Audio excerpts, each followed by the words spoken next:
민감하시고 특히 우리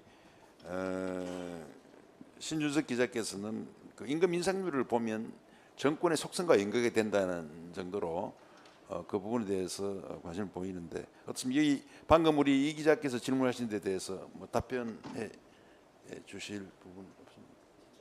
예.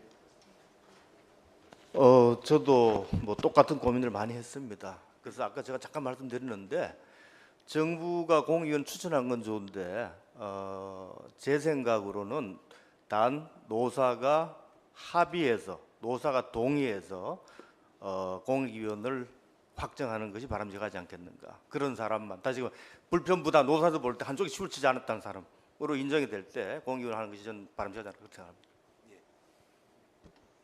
근데 이 기자님 질문이 지금 그 추천 방식 1안이나 2안 어떤 안을 선택하더라도 결국에는 정부의 영향력으로부터 독립적일 수 없다 이런 취지인 거죠. 그렇기 때문에 정부가 대놓고 추천하는 게 저는 바람직스럽다고 봅니다. 네. 그리고 책임도 그렇게 지는 게 좋을 것 같아요. 저도 좀 한마디 할까요? 예. 사실은 가장 고민스러운 부분이 저는 그 부분인 것 같아요. 그러니까 결국은 노사 쪽에 그 노사의 어떤 정치화 부분을 좀 줄이려고 하다 보면 결국은 공익위원 비중이 높아질 수밖에 없고 공익위원 비중이 높아지면 결국은 뭐 정부나 국회나 어떤 선에서 추천될 수밖에 없기 때문에 우리가 그냥 제로섬 게임으로 한다면은 어느 쪽이 올라가면 어느 쪽이 줄어들 수밖에 없게 하는 그런 구조를 갖고 있는 것 같거든요. 바로 그 문제를 지적하신 것 같은데 제 느낌도 이게 그런 점에서 그러니까 특히 구간 설정위원회의 어떤 독립성을 보장할 수 있는 방안, 그러니까 저는 그거는 누가 추천하느냐 문제 가지고는 잘 해결이 안 되는 것 같거든요. 어느 쪽을 추천하더라도 동일한 문제를 계속 안을 수밖에 없는 구조를 갖고 있는 게 물론 동일한 문제는 아닌데 어떤 또 다른 문제도 계속 안고 있기 때문에 근본적으로 해결이 안 되고 있고 저는 그런 점에서 우리가 오히려 좀 참조할 수 있는 거는 가령 뭐 금융통화위원회나 이런 쪽에는 결국은 정부가 임명하더라도 독립성을 보장하는 방안들을 찾는 거잖아요, 이거죠. 근데 그 점에서 저는 결국은 중요한 게 그 공익위원들의 어떤 그 전문성하고 두 번째로는 아까 말씀드린 어떤 지금 상황적 논리 자체가 일정하게는 충분하게 어떤 근거를 가지고 접근했을 때 오히려 독립성을 더 확보할 수 있는 게 아닌가 하는 그런 판단을 내고 있거든요. 근데 그 근거로서 가장 중요하게 생각하는 거는 기존에 우리가 최저임금을 결정할 때는 가령 근로자 쪽은 그러니까 노측은 임금을 많이 얻는 게 무조건 좋은 거고 사용자 쪽은 임금을 적게 주는 게 무조건 좋은 거고 이러한 구조로 간다면은 결국은 어떤 중간에 함께 논의할 수 있는 구조가 없는 것 같아요. 근데 제 판단은 이제 우리나라 노사관계 구조도 또는 최저임금 구조도 기본적으로 임금과 고용이 서로 영향을 미치는 관계로 가 있기 때문에 그런 점에서는 그 전문가들이 모여서 얘기할 때 일정하게는 그 큰 어떤 뭐 완전한 합의는 이루어지지 않는다 하더라도 어떤 공통점들을 이렇게 찾아가는 수렴돼가는 방향으로 갈 수 있는 근거가 존재하는 게 아닌가 하는 그것에 대한 기대가 있지 않을까 그런 생각을 하고 있습니다.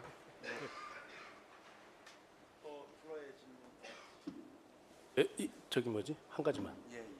그 아까 이 기자님 설명한 그 내용 지금 노영준 교수님 설명하셨는데 제가 지난번 토론회 할 때 잠깐 말씀드렸는데 지금 이제 우리 최저임금 결정하고 나서 사실 최저임금위원회가 이게 누구도 책임지지 않는 사각지대처럼 방치되어 있는데 지금 그럼 지난번에 얘기했다시피 금통위원회나 또는 이제 뭐 국민연금기금운용위원회나 이런 대부분의 기관들은 위원들이 이야기하는 모든 기록들을 속기해서 그 기록으로 남긴단 말이죠. 그러니까 지금은 공익위원들이 결정을 해도 결국엔 정부 뒤에 숨어버리는 구조이기 때문에 책임을 지기가 상당히 책임성을 요구하기가 상당히 이제 어려운 구조고 그러다 보니까 이제 여러 가지 도덕적 해이 문제도 생길 수 있고 그래서 최저임금 구간설정위원회가 만약에 이제 만들어지게 되면 거기에 독립성을 부여하고 그 위원들의 전문성이 실제로 책임성과 함께 유지될 수 있도록 그 안에서 이루어지는 모든 회의록, 회의 내용 이런 것들이 공개되고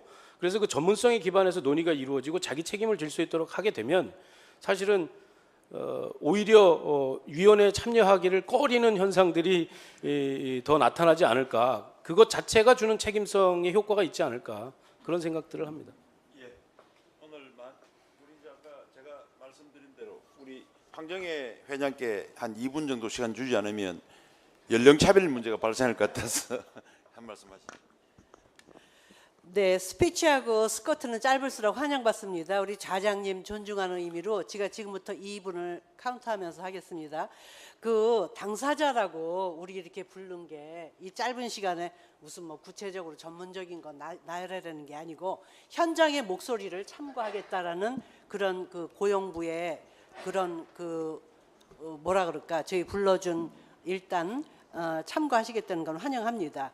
저는요 사실 여기 올 때 정부에서 뭐 또 다른 위원회를 하는가 위원회가 하도 많잖아요. 그래서 처음에는 물론 이제 이원하는 거 의미는 있지만 좀 어떻게 생각을 해야 되나 했는데 그 아까 교수님 말씀대로 정말 대놓고 정부가 추천을 하고 그리고 정부에서 확실히 책임을 지는 방향으로 하는 게 오히려 나을 것 같습니다. 차라리 뭐 국회라고 해봐야 뭐 허구한 날 글쎄 국회의원들이 무슨 리스펙트 받는 분들도 아니고 어쨌든 이 최저임금 문제는 여기서 답이 나올 수 없는 문제입니다. 그리고 최저임금의 대전제는요 임금을 주는 고용을 해야 하는 사람이 있고 임금을 가서 일을 하고 받는 사람이 있습니다. 그 두 가지 대전제를 놓고 보면은 저는 그 지불 능력에 대해서 말이 많이 나오는데요. 그게 뭐 기업이든 소상공인이든 그 뭐라고 이름 짓는 게 상관이 있는 건 아니고 지불 능력이 있어야 되고 일을 해서 돈을 받아야 되는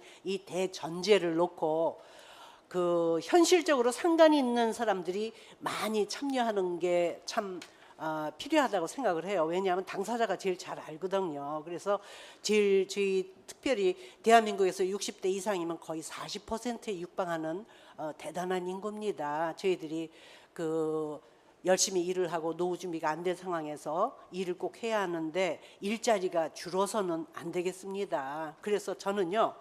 그 기업의 문제 무슨 빈대 잡자고 초가삼간 태우지 말고 결국 이 모든 문제에서 그 결정하는 기준을 좀 단순화할 필요가 있다고 생각을 합니다. 그래서 어떤 위원회가 됐든 책임을 물을 수 있는 그런 확실한 어떤 그 스타트부터 그런 부분을 종결을 해줬으면 좋겠습니다. 그 우리 국민들이요 어떤 정책이 나오면 계층별로 다 각각 자신들 문제에 대해서 국가가 책임져라, 정부가 해결해라. 그런데요 정부가 해결하기 위해서는 돈이 듭니다. 그 돈 국민이 내는 세금이에요.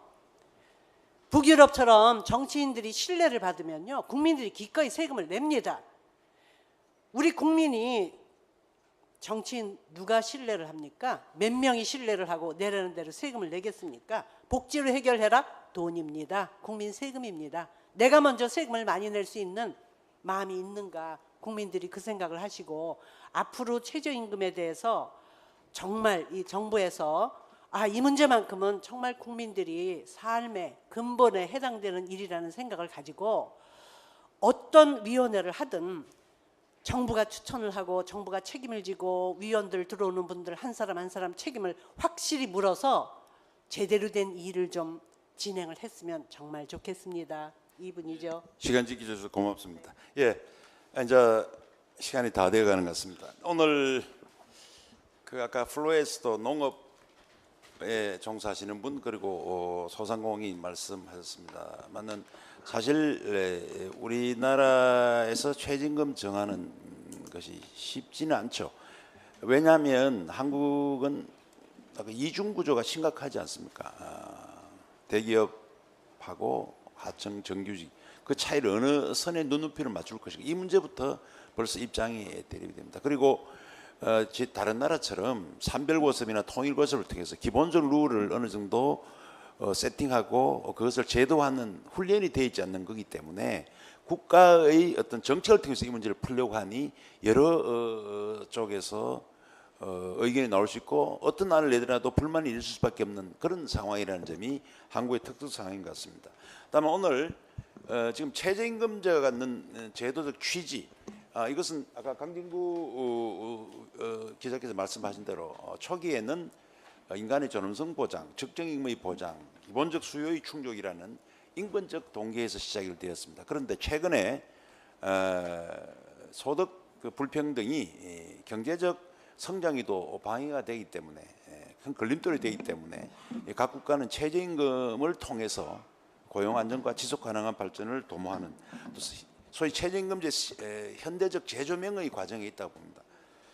오늘 나온 이야기는 이러한 흐름 속에서 지금까지 이 최저임금제 결정 방식에 문제가 있다 이 점에 대해서 모두가 공유하고 또 이것은 노동부의 독자적 입장이 아니고 최저임금 제도 개선 TF에서 만든 기본적 문제 인식이기 때문에 어떤 제도적 개선이 필요하다는 선에서 시작한 것으로 보입니다. 그리고 결정 기준과 관련해서 대부분의 전문가들이 동의한 대로 결정 기준에 있어서 객관성을 좀 제고하기 위해서는 좀 구체적이어야 되겠다. 기준이 산식화돼야 되겠다. 공식화돼야 되겠다라는 어떤 요청이 있었습니다. 아마 이 부분이 구간설정위원회에서 반드시 고민해야 될 부분이 아닌가라는 생각이 들고 또 하나는 이 결정하는 단계에서 참여의 폭의 문제, 누구의 목소리를 들을 것인가라는 문제인데 많은 분들이 현재의 노사 주도의 방식은 좀 곤란하다라는 점이고 이 점을 감안해서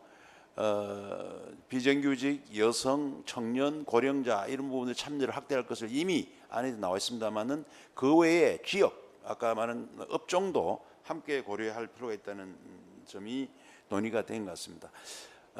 제가 좀 길게 말씀을 드렸습니다만은 문제가 있으니까 새로운 틀을 만들어 보자는 하나의 몸부림이고 이 몸부림이 공론화하는 과정을 거쳤다는 것만으로도 저는 다행이라고 생각합니다.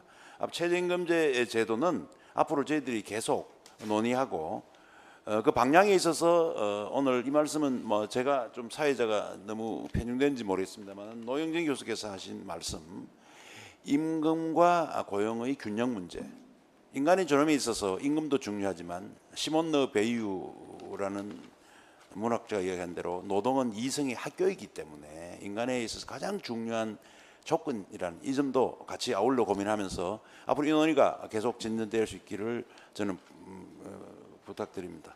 우리 김성 국장 잘 오늘 그 나온 의견 잘 수렴하셔서 좋은 제도로 만들어 주시기를 바라겠습니다. 이상으로 오늘 토론회를 모두 마치도록 하겠습니다. 감사합니다.